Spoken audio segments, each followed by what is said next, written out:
Memaafkan tapi menolak untuk berjumpa. Bolehkah?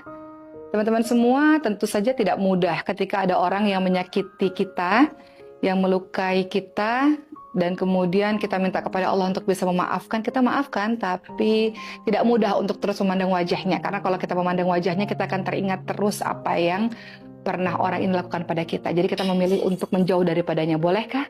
Boleh, teman-teman semua. Yang paling penting dalam kehidupan kita adalah kita memaafkan, hati kita lapang. Adapun kita menjaga jarak dengannya bukan memutuskan tali silaturahmi, melainkan untuk menjaga diri kita untuk tidak teringat kembali dengan hal-hal yang menyakiti. Hal ini pernah terjadi kepada Nabi Muhammad SAW. Ingat peristiwa perang Uhud pada tahun 3 Hijriah. Pada saat itu Rasulullah SAW melakukan perang Uhud bersama dengan salah satunya paman beliau, yaitu Hamzah bin Abdul Muthalib radhiyallahu anhu, yang juga dikenali sebagai singanya Allah Subhanahu wa taala. Dan ada seorang wanita yang bernama Hindun. Beliau adalah istri dari seorang pembesar kafir Quraisy yang bernama Abu Sufyan.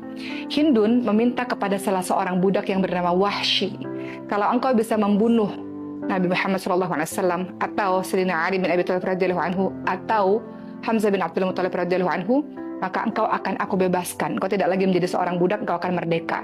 Maka tentu saja Wahsy, seorang budak ini, mengambil kesempatan yang luar biasa itu karena Wahsy ingin sekali menjadi orang yang merdeka, tidak ingin lagi menjadi seorang budak. Maka pada saat perang Uhud berlangsung, sahabat-sahabat sekalian, Wahsy fokus untuk bisa membunuh salah satu dari ketiga orang ini. Salah satunya adalah Hamzah bin Abdul Muthalib. Dari kejauhan, Wahsy fokus untuk melihat gerak-gerik Hamzah, dan sampai dirasa pada saat yang tepat, Wahsy langsung melempar tombaknya, dan tombak tersebut tepat mengenai perutnya Hamzah bin Abdul Muthalib radhiyallahu anhu, dan akhirnya Hamzah bin Abdul Muthalib radhiyallahu anhu pun menjadi seorang syahid di perang Uhud. Tentu saja kematian Hamzah bin Abdul Muthalib radhiyallahu anhu sangat menyakiti hati Rasulullah SAW, karena tidak hanya sekedar ditombak, tapi selanjutnya Hindun datang ke jenazah Hamzah bin Abdul Muthalib dan kemudian dibelah dadanya dan dimakan jantungnya tersebut. Ketika melihat paman beliau, paman Nabi Muhammad SAW dalam keadaan wafat yang seperti itu, tentu rasa sedih yang luar biasa dirasakan oleh Rasulullah SAW. Waktu terus berjalan bertahun-tahun kemudian sampailah peristiwa pada tahun 8 Hijriah, pada peristiwa Fathu Mekah atau pembebasan kota Mekah. Orang-orang berbondong-bondong untuk memasuki agama Allah Subhanahu wa taala, termasuk Wahsy. Pada saat itu Wahsy berdiri di hadapan Rasulullah SAW dan Rasul mengenali Wahsy. Rasul bertanya kepada Wahsy, "Engkaukah Wahsy yang membunuh pamanku Hamzah bin Abdul Muthalib?" Kemudian Wahsy mengangguk, "Iya ya Rasulullah."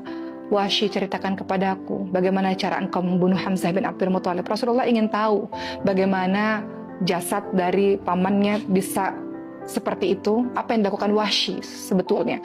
Wahsy pun menceritakan, dan tentu saja itu menghadirkan luka kembali di hati Rasulullah SAW. Rasul memaafkan Wahsy karena Islam mengajarkan kita untuk memaafkan orang-orang yang telah melukai hati kita. Rasul tentu saja sangat bahagia ketika Wahsy memasuki agama Allah Subhanahu wa taala.